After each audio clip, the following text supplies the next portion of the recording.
Good morning, good afternoon, or good evening. This is my attempt to get my thoughts out in the form of, I guess, a podcast. I'm not used to listening to my voice, so this is a new thing for me, but I've been wanting to talk about a few things. And I feel like even if my friends, who I love dearly, and my wife, bless her soul, don't mind when I go off on a tangent, I feel like there are times when I ramble a lot and I can't really get my thoughts out because I seem to go on a billion different pathways. I've definitely gone from I've had the moment of like hot sauce to Naruto or something like that. It was definitely one of those weird ADHD or ADD brains, which I'm not diagnosed, but you might get that from time to time. So if that annoys you, sorry, but that's just how I am. Anyway, so today I wanted to talk about something I'm having trouble with. Not anything medically or anything like that, just like a roadblock in my creativity. And it has to do with this story idea I have in my head, but I want to see if it actually... It's so hard for me to explain it. Essentially, I have a hard time figuring the middle out. The beginning and end are kind of this painted scene that seems to change, but relatively has the same kinds of feelings and impacts, just with different settings. But I wanted to talk about it to whoever might hear this, because who knows, maybe someone will get inspired by this to try to write their own story, or maybe someone will just be able to listen to this and relax for a little bit while just hearing my voice. Not like there's not 100,000 other podcasts of all different types. But hey, this is more for me than for anyone else. But if someone else does happen to enjoy it, I'm all for it. So the story idea I had very vaguely called it Ideas for Story of Two Brothers Who Get Pushed into a Fantasy World. Yeah, I'm not very good with names. I creatively have trouble in that aspect, but I definitely get lots of ideas, which is part of my creativity problem. I think I have so many cool ideas that could be in stories, but actually putting one together, I know, takes so much more effort. Let me just read some of these names that I wrote down. I guess before that, I'll give a small synopsis of the plot, at least the beginning, which is these two brothers go out on an adventure in this fantasy world, like an isekai, but instead of it being one person and there be this like power fantasy like you would see in a normal anime, I was thinking more, what would I do if me and my brother, that I'm pretty close to, got transported into a fantasy world? This idea really started when I watched Onward, which I think is a generally just okay movie, but the aspect of the two brothers growing closer while going on a quest really resonated with me personally, and I thought it would be interesting to explore an isekai or Lord of the Rings style fantasy world if it was me and my brother, due to our differing personalities. I thought it would be interesting at least. Anyway, the whole reason I'm telling you that is to give you some of these title ideas I had, because I had a lot of them, but I'll just go through like 5 or 6 of them.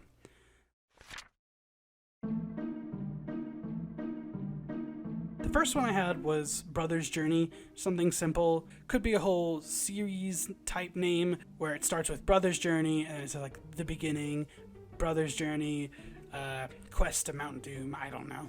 Then I wrote Kin's Quest, kind of like a play on words of King's Quest. But kin doesn't really work unless it's like a but a parent dynamic. Not exactly what I wanted to go for, since I'm basing the characters off my brother and me, loosely, of course.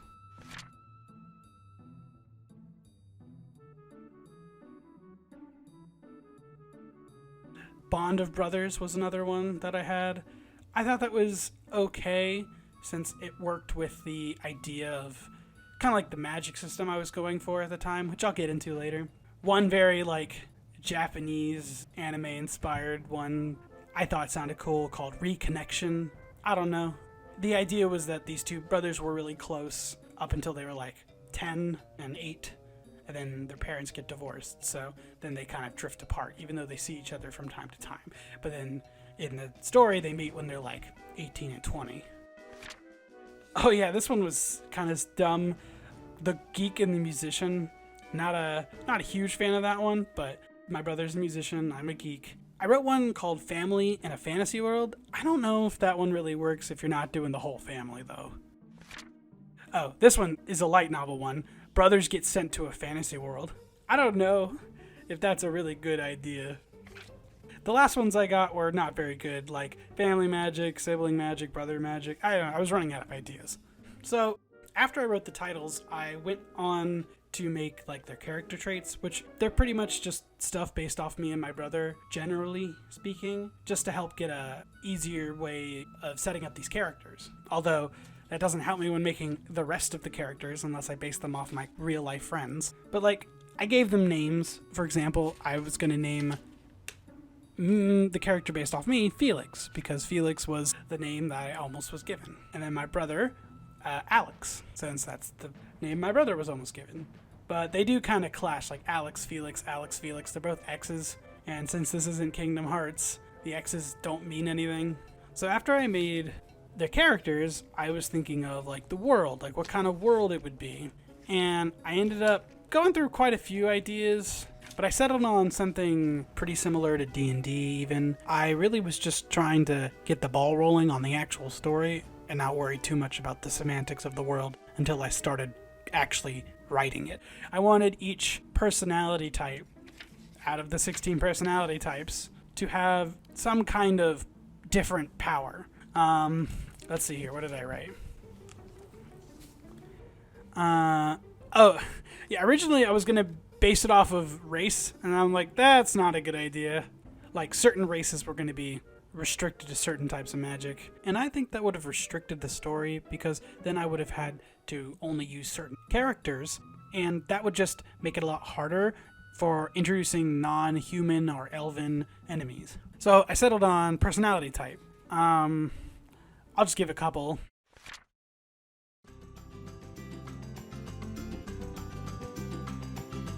One example I had was for the architect personality type, INTJ, I would give them null magic.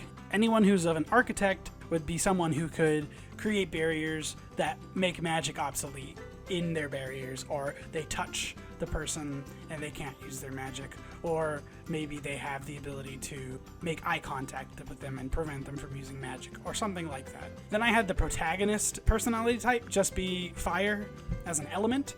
I did this because my brother's protagonist personality, so I gave him fire because I thought it would be cool.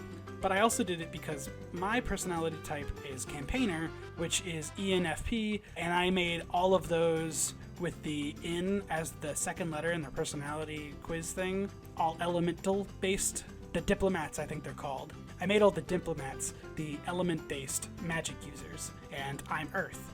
And I thought that would be really cool because me and my brother could do in my head some kind of combo magic with fire and with the rock, like lava or meteor, and I thought that would make for some good large level spells later down the line while giving it real simple base level stuff to learn. Like, I don't like when main characters have healing as a main power, because it tends to lead to some more broken ways of telling stories. I like keeping it simple when it comes to the beginning and then building off of it.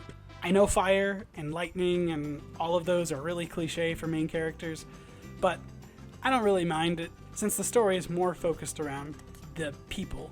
Then I had to create the magic in my head of how it would all work. Honestly, I'm still really on the fence of how I would finish it, but in my head there is a certain amount of mana that everyone has on a daily basis. Once you run out for the day, it's gone. But you can try and cast magic, but you can't use it.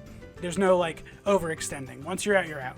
Kind of like fairy tale rules, except when Natsu doesn't abide by them. But I did come up with this interesting system, I thought anyway, called the bond system, which was inspired by Twin Star Exorcist. But instead of it being just the twin stars or the main characters, this bond system goes across the entire country. anyone can bond because it's a ritual magic. They combine their total mana and also are able to mix their magics. However, that doesn't mean normal people without magical abilities can't bond as well. For them, it's more of a spiritual thing. It's a bond of love or of trust. A father and son can bond, but so can two good friends. And even two strangers who don't know each other very well, but want to put their trust in each other. Kinda allowing this mercenary dynamic in there. You can bond with someone who has magic and you don't have magic, and you can use their magic. Or at the very least, you can use some of their mana. So maybe like someone who has really weak magic or weak mana can use some of the mana from a friend, and then they can do a combo attack. For example, if I had a commander and an executive combine forces, where the commander does gravity-based magic and executives do law magic or ward magic, they could have a combo attack that essentially makes the magic go on forever in a specific area, rather than having to be there, like a trap almost. Anyway, I think that's enough about the magic system. I could probably go on for a lot longer about it. If someone listens to this and wants to know more, I'm more than willing to talk about it. I just don't really have time. Oh, the last thing I'll say about the magic system is that one of the things I wanted with the bond system specifically is that when they bond together, the stronger their bond is, the stronger the magic can become. The idea would be that the brothers would do bond magic so that they could grow stronger, but their bond isn't very close at the very beginning of the story. They have to get closer and they get stronger. And when someone dies who is in a bond, the person who lives gets to keep the magic, including all the abilities, allowing for wacky, terrible situations. Anyway, I just want to get to the actual story bit. I've been rambling on for quite a while about the magic system, but the story is the part I have the hardest time with, because the magic system could be okay if it was just by itself, but the world needs to be strong to support the magic system, and that's where I'm getting stuck.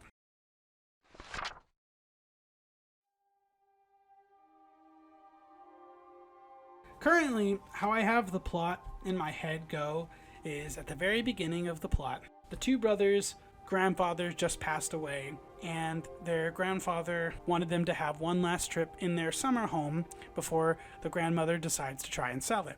So they want to make the most of it.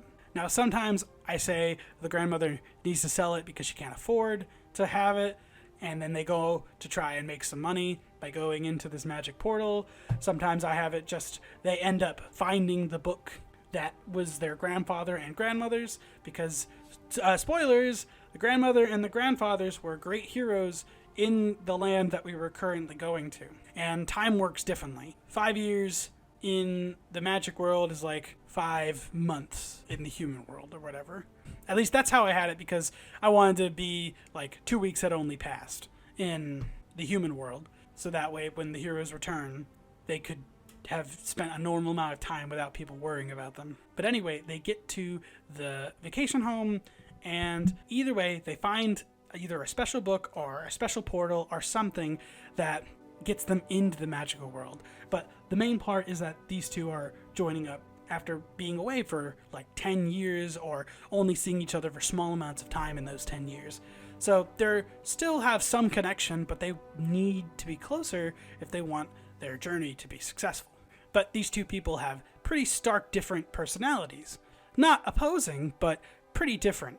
For example, the younger brother really likes music, and the older brother likes video games. The younger brother is a lot more carefree, maybe a little reckless, and the older brother is super duper hypochondriac and wants to make sure that everything goes according to plan if he can help it. They're opposites in some ways, but they both care for people and they're both good people in general. Maybe their ideas of what's right is also a little different. Like maybe the big brother is super into following the rules and making sure no one gets in trouble, but the younger brother is really making sure that he's heard.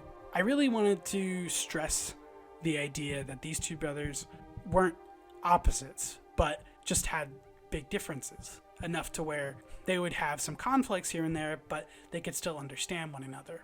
So they go into the magic portal, and this is where I start to get really iffy on how the story goes. I either have this idea that they go in, they get chased down by some dogs or some guards or whatever, and then they end up taking refuge in a farm, and that farm has an old soldier, and that old soldier knows our grandfather who fought with him, probably like a giant, and he would, stereotypically have earth abilities. He would probably be like their first teacher, and he would realize that the older brother actually has the same kind of power that he does. And then he would try to teach him for a little bit before sending him on his way. Or I was thinking maybe that they go into the portal and they appear in like the elven castle of some sort, where at first they're interrogated, but then the king recognizes something on them, like maybe they have the book, or maybe they have a sword or something that was given to them, and he realizes that we are the grandkids of the heroes. Oh, I forgot to mention this, but I also wanted the grandfather to have fire abilities. That's kind of where the beginning starts. Where to go from there, I'm honestly not sure.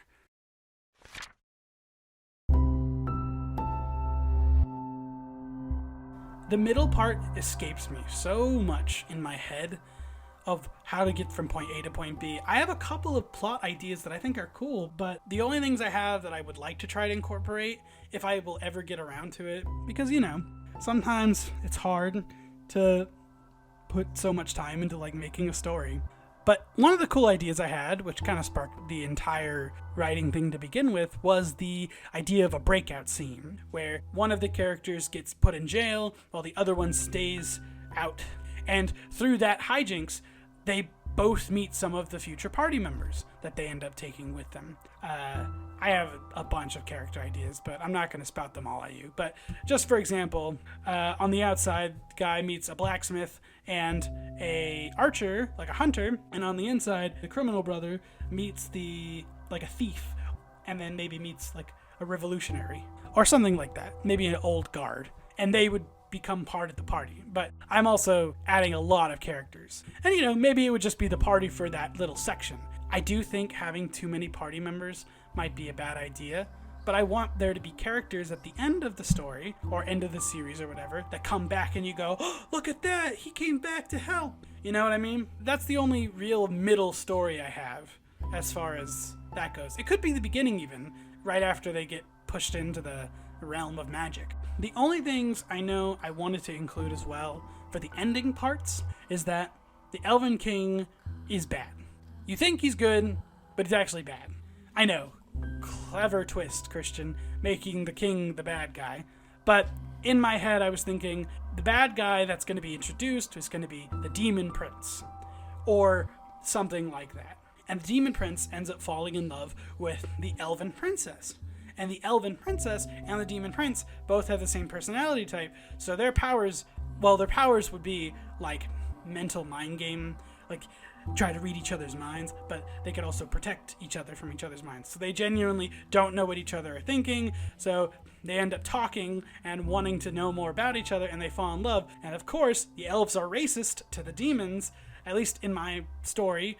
And maybe they had the war with the grandfather character at the time when the demons and the elves, and then that was the conclusion. After the grandfather left, the Demon Prince was gonna marry the Elven Princess, but then I wanted to have it to where the Demon Prince ends up getting trapped for like 100 years, so that way the Elven Princess is just sad in her tower, and she's been there also for 100 years, but they won't let her leave, so she's like a damsel in distress, kind of, but instead of saving her ourselves, we go to her and maybe we ask, like, what's wrong?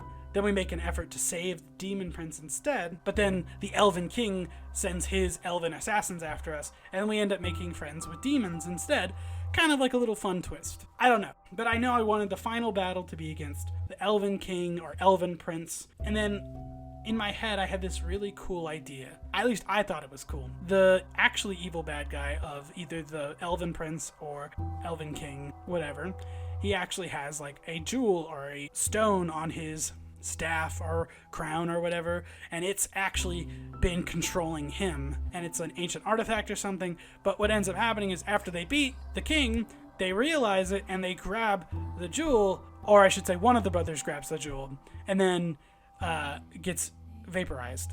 And then you think, oh god, is he dead? That's how it either ends, or it ends with like they bring the stone over and they're like, he's not gone, he's just trapped. And then it would end with the younger brother's narration of... I mean, I was thinking the older brother would get trapped, but then the younger brother would go and have like a monologue, and it would continue the story. Or there would be like the bond of love, and that's the end of the story. Either way, I'm not sure how it's all going to go down, and I don't know if I'll ever actually make this story, but I wanted to at least put it out there, my ideas. And I've got a lot of ideas. For example, I wanted the book to be double narrated, start with the older brother, end with the younger brother, and like switch between them every chapter. And that's where I'm at. Not really much else to say, although I could go in more detail. It would be just diving in deeper. If at a later date I feel like sharing more of it, I will. But for now, I think that's enough.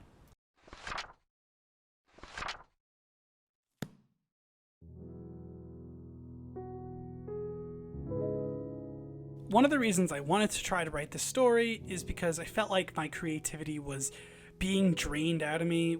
And part of that was my job. I felt like I wasn't able to spread my wings creatively in any way. And I don't mind my job, but my job certainly isn't the highlight of my life. If you could see my room, you would see it's full wall to wall with nerd stuff covered in tons of different things, whether it's video games or anime. I love stories, especially fantasy ones. And I just wanted to see if I could put something out there that I think not would necessarily become the next big thing, but just something that two brothers could really enjoy together and feel that same feeling I got when I watched Onward. It doesn't have to be the best story, and I keep trying to tell myself that, but the perfectionist side of my brain is having a really hard time letting go of, well, not having the perfect story. I'm also really bad at writing in general, so I'd have to get like a friend who's good at phrasing to overlook it. Even if I get the plot down and I'm pretty confident about it, I'll still need him to edit it for me to make sure it's all good. I do have a friend named Alex who's really good at that kind of stuff, but I'd obviously try to offer to pay him.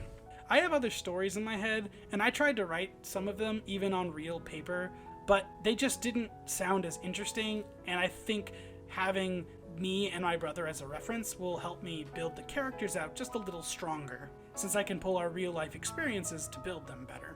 I will share, as a way to end this, some of the stories that I loved throughout the years that maybe inspired me to be a bit more creative on the story side, and maybe also caused me a little bit to try a little too hard. First up, I'll just mention something I watched when I was really young, Kiki's Delivery Service.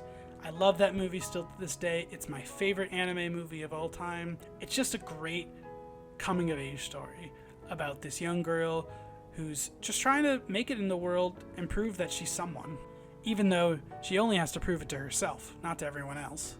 Another story I really enjoy is Kingdom Hearts. I love Kingdom Hearts. It's my favorite game series of all times. Yes, there's nostalgia in that. Yes, it's a very convoluted story among like 8 different games. And yes, Kingdom Hearts 3 was not the best video game ever made, or even the best in the series. But I still liked it, and I still love everything about the series so much. It honestly inspires me the most to want to make some kind of crazy outlandish story where when people who like the stories go, "Oh, no, he didn't." Like that idea is cool to me. My favorite isekai of all time is Reincarnated as a Slime, and that story is really good. And I feel like every character matters in that show. And that's kind of what inspired me to go with an isekai setting. And the last story I'll share about is Final Fantasy VII. That story always gets me, even though it's so complex and convoluted. The first 3 hours especially set up such a grand story, and I love the setting of Midgar. I just love the fantasy, and I love the sci-fi, and I would love to use both of those in my novel if I ever make it. Even if I never end up making it a reality, I'm glad I expressed it in some form or another besides just sharing it to my friends and family and writing it down in notebooks. Because, who knows? Maybe someone will take my idea and run with it and make their own version of it. Hell, take the bond system, take whatever you want. If something of my story ideas get made into some kind of show or book, I'll be more than happy. Because it means that someone heard me and thought it was a good idea, which will help validate my idea, making me think it was good. Maybe I just need to start writing fan fiction and then just move on from there. I've definitely had pretend fights in my head. Like, I've definitely put Sora against like 100 different people where Sora wins. But yeah, I don't know. I just wanted to make something like this for a while now. Don't worry, it definitely won't get lost into the thousands and thousands of other podcasts. Anyway, if I do this as a series and it gains some kind of traction, I want to spread the love and recommend some people. For example, Hello Future Me is a YouTube channel that is all about story writing and story world building. I even bought his book. It feels like he's actually breaking it down for you, giving you a real play-by-play of how things should be dealt with if you want to try to make your own story. And he is super encouraging with people who want to make their own story. That's my recommendation for this podcast, I guess. Hello Future Me on YouTube. As this is the first podcast I've ever recorded, I have no clue how to end this.